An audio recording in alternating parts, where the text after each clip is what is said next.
ಮುಖ್ಯಮಂತ್ರಿಯವರು ನಮ್ಮ ಜಿಲ್ಲೆಯವರೇ 13ರಿಂದ 18ರವರೆಗೆ ಏನು ಆಡಳಿತವನ್ನು ಕೊಟ್ಟಿದ್ರು ಎಲ್ಲ ರೀತಿಯಲ್ಲೂ ಕೂಡ ರಾಜ್ಯದಲ್ಲಿ ಪೊಲೀಸ್ ಇಲಾಖೆ ಸರ್ಕಾರದ ಕೈಗೊಂಬೆ ಆಗಿಲ್ಲ.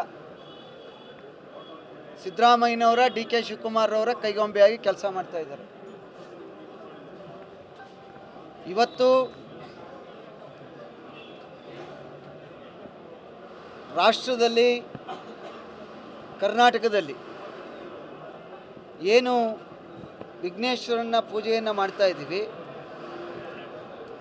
ಅದನ್ನು ಪೊಲೀಸ್ನವರು ಎತ್ಕೊಂಡೋಗಿ ವಾಹನಗಳಲ್ಲಿ ಇಡುವಂಥ ಪರಿಸ್ಥಿತಿ ಬಂದಿದೆ ಅಂದರೆ ಗೃಹ ಇಲಾಖೆಯ ಆಡಳಿತ ವ್ಯವಸ್ಥೆಯನ್ನು ದಯಮಾಡಿ ರಾಜ್ಯದ ಜನ ತೀರ್ಮಾನವನ್ನು ಮಾಡಬೇಕು ಅಂತ ಈ ಸಂದರ್ಭದಲ್ಲಿ ನಾವು ಒತ್ತಾಯವನ್ನು ಮಾಡ್ತಾ ಇದ್ದೇವೆ.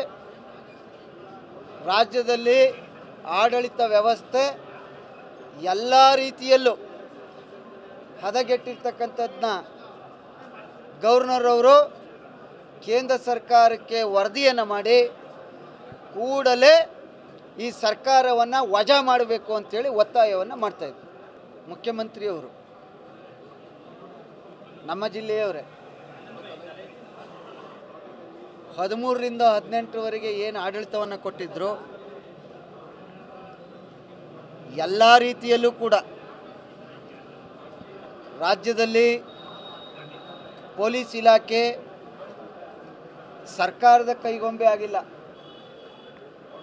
ಸಿದ್ದರಾಮಯ್ಯನವರ ಡಿ ಕೆ ಶಿವಕುಮಾರ್ ಅವರ ಕೈಗೊಂಬೆಯಾಗಿ ಕೆಲಸ ಮಾಡ್ತಾ ಇದ್ದಾರೆ. ಇವತ್ತು ರಾಷ್ಟ್ರದಲ್ಲಿ ಕರ್ನಾಟಕದಲ್ಲಿ ಏನು ವಿಘ್ನೇಶ್ವರನ ಪೂಜೆಯನ್ನು ಮಾಡ್ತಾ ಇದ್ದೀವಿ,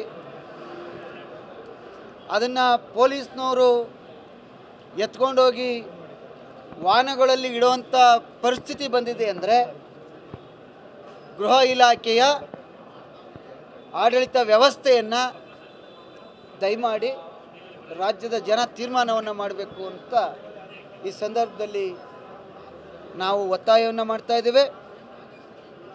ರಾಜ್ಯದಲ್ಲಿ ಆಡಳಿತ ವ್ಯವಸ್ಥೆ ಎಲ್ಲ ರೀತಿಯಲ್ಲೂ ಹದಗೆಟ್ಟಿರ್ತಕ್ಕಂಥದ್ದನ್ನ ಗವರ್ನರ್ ಅವರು ಕೇಂದ್ರ ಸರ್ಕಾರಕ್ಕೆ ವರದಿಯನ್ನು ಮಾಡಿ ಕೂಡಲೇ ಈ ಸರ್ಕಾರವನ್ನು ವಜಾ ಮಾಡಬೇಕು ಅಂತೇಳಿ ಒತ್ತಾಯವನ್ನು ಮಾಡ್ತಾಯಿದ್ರು.